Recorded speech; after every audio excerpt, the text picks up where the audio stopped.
Yes, I do. Yeah, I do. Is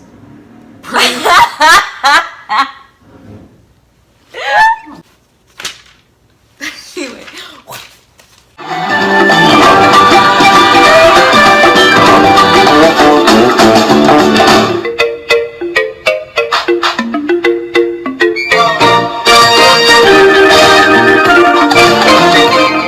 what's up, guys? Welcome back to my YouTube channel. Today we are going to be telling you some tips and tricks that will help you at Disney World.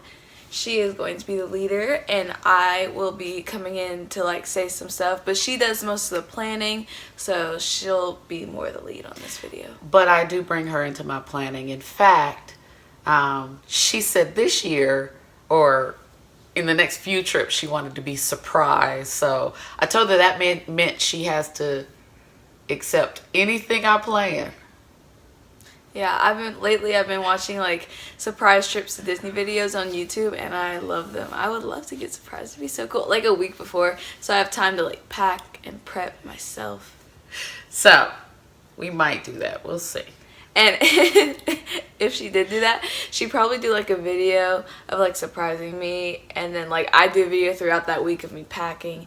Then we do like the travel day, the days at Disney. Yeah. Yeah. So, okay. So we're going to take you along with us or me, how I start planning or whatever, or just give you some tips and tricks. So first thing is we have driven and we have flown as well. If you fly, make sure that you sign up for the Magical Express, which is the bus that will pick you up from the Orlando airport and take you to your resort. So make sure when you're calling you sign up, and this only works if you're staying on Disney property. So make sure that you use the Magical Express, which is, it starts the Disney magic early. It's so fun. Yeah. I love Magical Express. Yeah. So you get to the airport, you ride the monorail through, or the train through the airport, and then you jump on the Disney Express and they have a video that you can watch, and it's you just get into the Mickey Magic very quickly. And they take your luggage to your room for you. Yes. I think number 2, and I have a little list that I'm reading off of, you guys. I made a little list of things that help me keep myself straight through my Disney planning. So if you want to see it a little bit better. I'm a little wacky. I make lists. So the second thing is make sure that you are doing your fast passes and your tickets early. So if you're staying on Disney property, you have 60 days. You can make your fast passes 60 days in advance.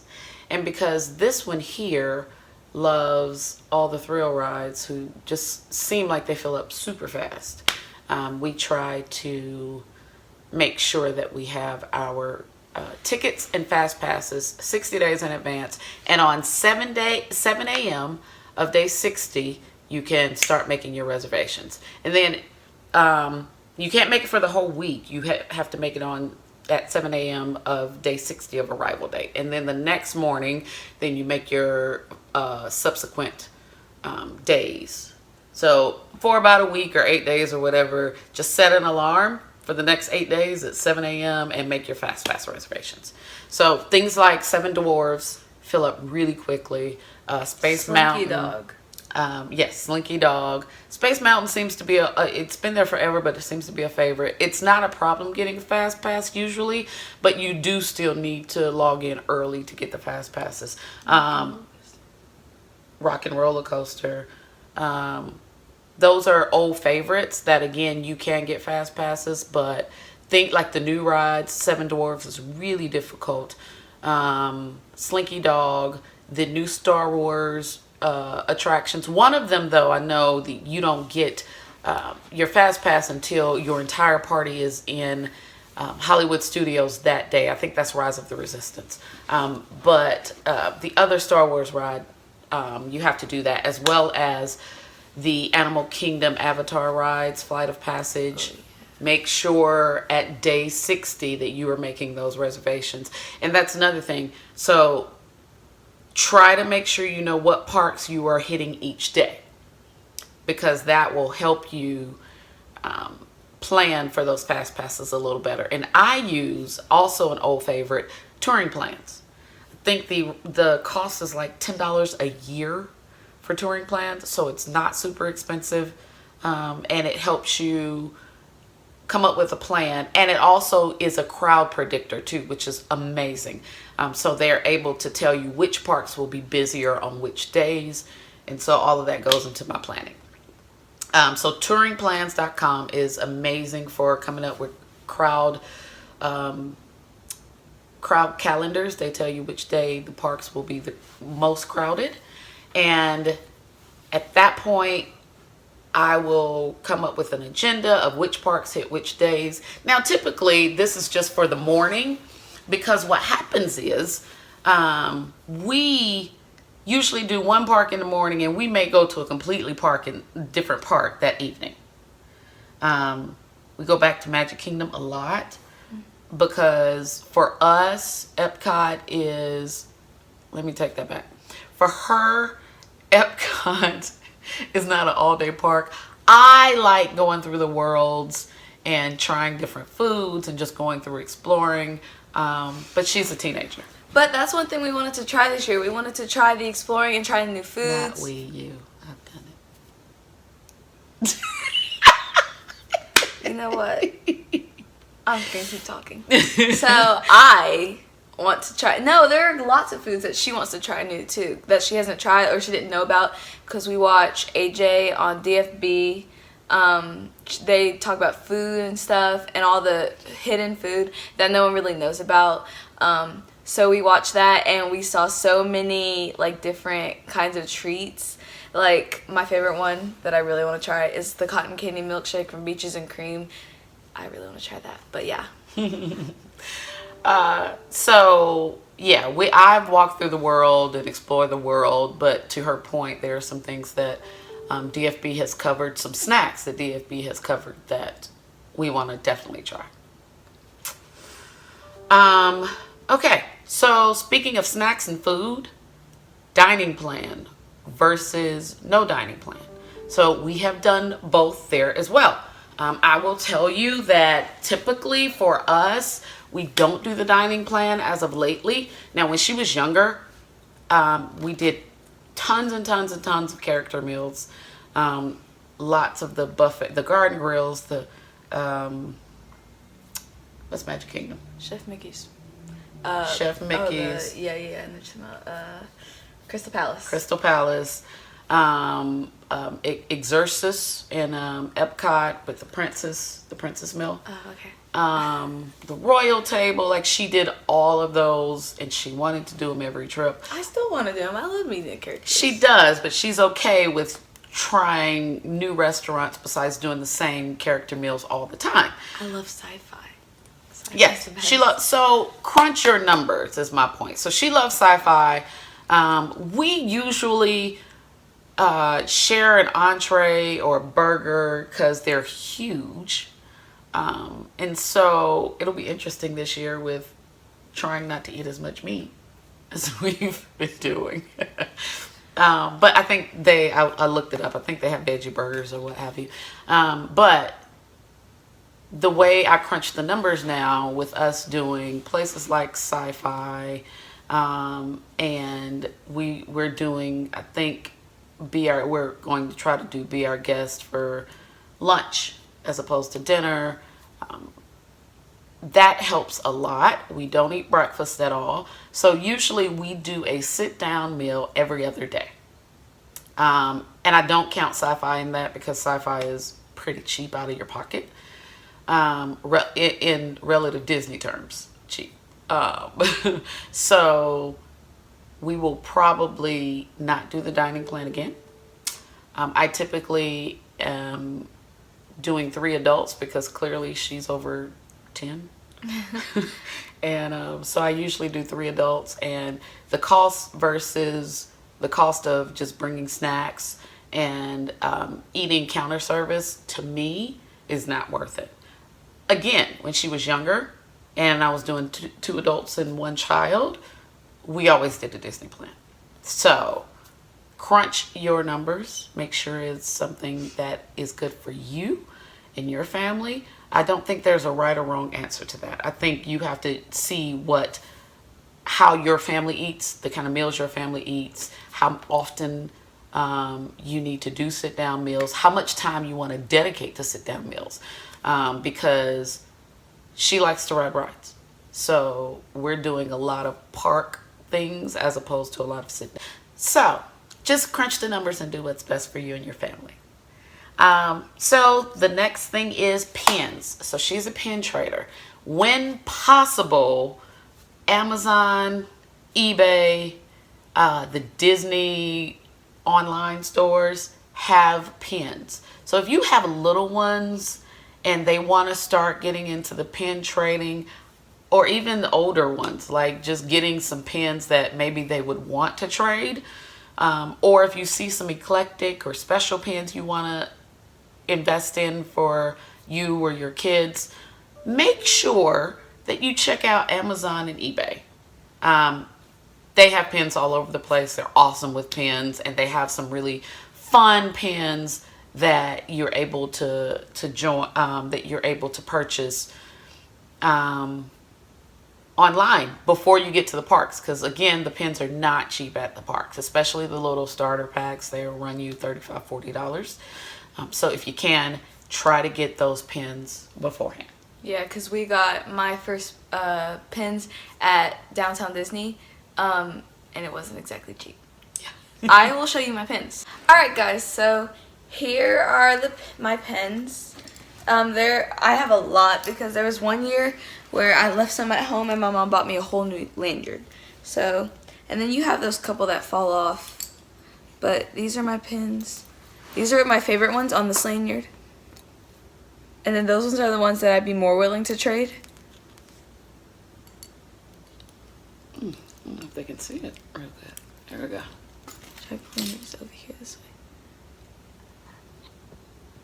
So yeah, I have 2 sets, and those are the ones that I have. And remember, the best place to trade is Epcot. Epcot! And try and find their times that they're having the trading hours and stuff. So yeah, I just wanted to show you guys my pretty pens. All right, so our next tip is use the Walt Disney World transportation. Yes. Do not try to drive your car everywhere. And just so you know, the resorts now are charging, I believe, $15 a day to park there. So, but you still, I believe, you have to pay for the resorts. However, you still can drive your car to the parks and park there for free, with your tags or your resort decal. However, when we park, we don't move our car again. So many options you can use. You got a minivan, which sounds like a minivan, but it's actually a minivan. You know, you get it, Minnie Mouse. Yeah, it's really cute. We actually haven't done that one yet, but lots of people say it's really good and fun and super cute. So I love that idea. And another one is the Skyliner. Yes, that's new. We're actually picking a hotel or resort that accommodates the Skyliner there this year because we want to try it out. So yes, we are super excited about using the Skyliner. And then another one, which is like my favorite one, the monorail. It goes through a lot of the bigger resorts, like Contemporary. Yeah, like Contemporary, Polynesian, Grand Floridian. Is that it?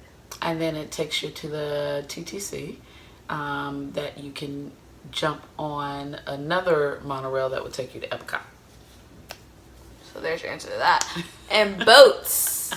Boats, yes. The boats are fun. One of our favorite boat rides is, well, mine is 2. One from the Boardwalk to Hollywood Studios. And then the other one is we like to stay at Port Orleans. So Port Orleans to Disney Springs.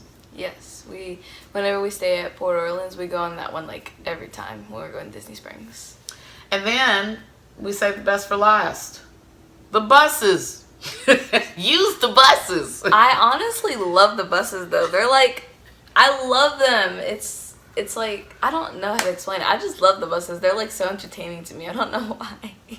And just so you know, for you new Disney people, we used to not be able to tell when the buses were going to get there. You just used to sit and wait for a bus. But now you get to get bus updates from 2 different places.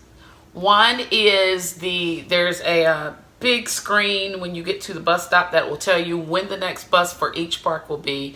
And then the newest release to the Disney app on your phone, you can look there before you even leave the room to see when the buses will be at your location and how long it'll take to get to your park. So yes, that way you can plan ahead and know when you need to, like, how long you need to take to get ready and when you need to be there waiting for the bus. And you can, like, grab a little granola bar before you leave. That's usually what we do. We'll grab, like, a little granola bar, walk and put on our clothes, walk out the door, be waiting for the bus. Yeah. So the next thing, and I actually didn't write this down, but you made me think of it, is your food options. So one of the things we normally do is we either order from Amazon Fresh or Garden Grocer in Orlando, and they provide a delivery service for your groceries. So when you get there, your groceries are already there waiting for you. They can deliver it to the front desk. They'll tell you their names or whatever, and they will store your groceries until you get there. So we get snacks, drinks that we use throughout the parks. A lot of times what we'll do is we'll get waters, or she likes the Capri Suns, and we will stick those the night before in the little freezer section of the refrigerator, and they'll get nice and frosty, and then just throw them in our backpacks the next morning. And by the time you get to drinking them, they're already hot. Yeah, they're already melted. Yeah. So then they're just like cold, and you don't have to like worry about drinking hot water or something, because that's gross. Right. So if you need snacks, if you have little ones and you need snacks for your hotel room, Amazon Fresh or Garden Grocers are amazing. Amazing. The way to go. Yes, for sure. Alright guys, so that is unfortunately it for today's video. Ended up being really, really long, so we had to cut it down to 3 parts because you're not going to sit here and watch us talk for 50 minutes about tips and tricks. And we want to make it like the best that we can for you guys. So we are cutting it up into 3 different parts. So this is part 1 of tips and tricks. I hope you like this video. Please like this video and subscribe to our YouTube channel, and comment some tips and tricks of your own down below. Bye!